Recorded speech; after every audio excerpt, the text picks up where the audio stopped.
Hey there, and welcome to the Innovative Mindset Podcast. My name is Isolde Trachtenberg. I am your host, and I am happy that you're here.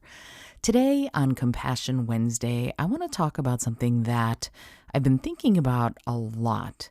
And the question is, do you have to believe in a cause to support it?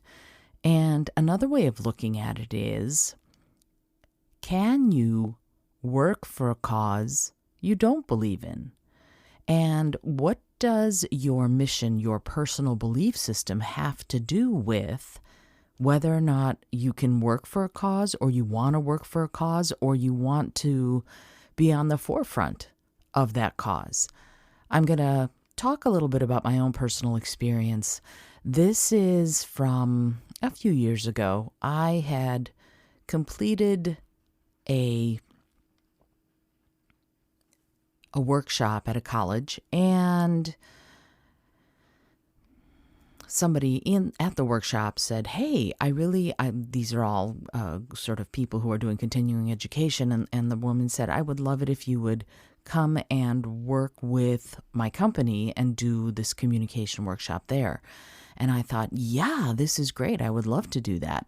But as I was doing my due diligence about the company, I found out that they test on animals, and that is a deal breaker for me. That was it. I couldn't do it. So I had to step away, gave up many thousands of dollars as far as running this workshop. I would have gotten paid a lot of money to run this workshop. And so I couldn't do it. I had to step away and say, no, I can't do it, because that's one of my personal deal breakers. So the question then becomes, what are the parameters that you need to have if you're an entrepreneur or an employee or a freelancer? What kind of parameters do you need to set up for yourself as far as what you believe, what you want to do, how you want to approach any kind of work, if you're going to be doing it from that compassionate place, right? So if you have a belief system that you really want to adhere to, and you want it to be your guide, if you will, in how you make those kinds of professional decisions, you need to know what that belief system is. So you need to establish that for yourself. For me, it's always going to be vegan first, cruelty-free first, leave it better than you found it first.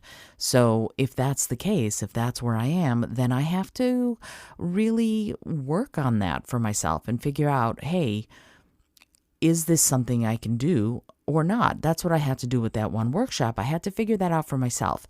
So the question, as I said, the question is, what parameters do I have? And my parameters are, things like, I don't support any companies that would use child labor.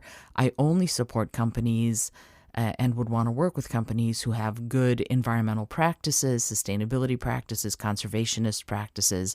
And I especially want to work with companies that are doing any kind of work on averting the climate disaster or working on wildlife conservation. And certainly for me, animal testing is a no-go. It's a non-starter.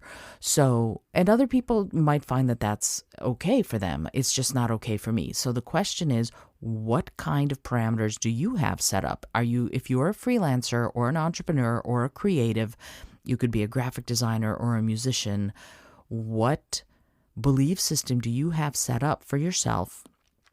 And how do you check in with yourself when offered a new gig? Do you check in with that belief system? Do you check in with that compassionate part of yourself and ask yourself the question, is this company somebody I'd want to work with? Are these people I'd want to work with? How do I make those decisions about who I want to work with and how, or where I want to work? If you're applying for jobs as an employee, you need to know those facets of your own belief system. So I'd love to ask you to identify that. If you don't know what your sort of compassionate heart is leading you to do, figure that out for yourself. Where are the guidelines? Where are the guideposts for you as far as what you want to do and who you want to support? As I said, for me, it's animal rights and environmental at the forefront. But for other people, it might be making sure that the company has some sort of a sustainability practice, or whether or not the company does charitable donations, or whether or not they're working with the populations that are at risk in some way or underserved in some way. You need to decide that for yourself, and then make the sort of checklist, if you will, of those kinds of things. Because what I've found is that when you start looking at the decisions that you're making from that space of I'm leading with my compassion and my empathy first, then doors open up for you that might not have otherwise opened up for you, because those people that you want to work with who are aligned with your particular beliefs and ideals are the ones who are going to see you shining just like you see them shining. I know I'm using kind of new agey words here, but there is that synergy. There is that connection, if you will, between you and someone who believes similarly to you. So if you're applying for work at a company, and you're applying for work at a company with that compassion in the forefront, then you can sort of start seeing that the people who are already at the company believe in that similar cause or that similar framework of how they do business. You can do the same thing as a freelancer. If somebody's offering you a job or a gig and you can't support what they do, then why would you want to work with them? Why would you want your work, if you were a graphic designer or a composer or an architect, whatever it is, why would you want your work to be highlighted and reflected as part of an organization or a company whose mission you do not believe in, support, or respect? And the converse is true.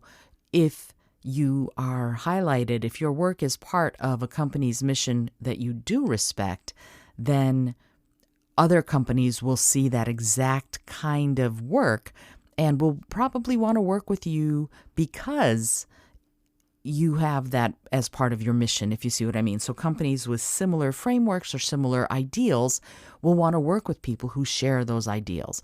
And that's a wonderful way of moving into leading with that compassionate part of yourself first, so that whatever you do aligns with what your goals, ideals, and empathy leads you to do, and it will align you with companies and organizations that are already doing that sort of thing. Or if you work like I do, you help them find that compassionate place so that when they are developing their vision or their mission or their new 5-year plan, or whether or not they're going to hire this one person who's applying for a job, if that compassionate part of them is at the forefront, then that will inform the decisions they make. So we can do it from two different ways. You can do it as the freelancer or potential employee or consultant, or you can do it as the business owner or entrepreneur.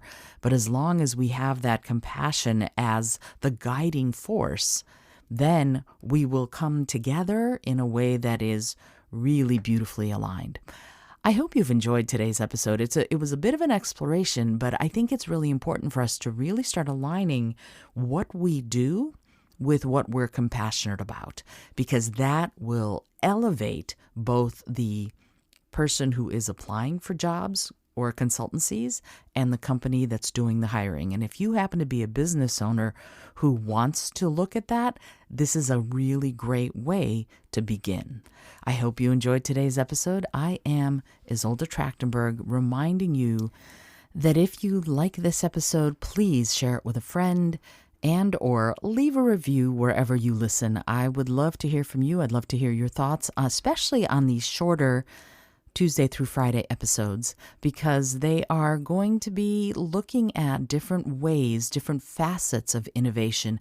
Compassion is one of the most important ones, because when your compassionate heart is awakened because of a problem you see, because of something that you want to address, that's one of the keys to innovation, is solving a problem that you see creatively. The way I'm starting to look at innovation is really innovators are creatives who want to change the world. So if you're liking this, as I said, leave a review and tell a friend. This episode was brought to you by Brain FM. I use it daily in order to meditate, in order to sleep, in order to focus, in order to do my creative work. Every part of the things that I do during the day, except for these recording sessions for the podcast, because I can't listen while I'm recording. But otherwise, I probably would try and figure out a way to do it. This is Isolde Trachtenberg reminding you to dream big and dare all.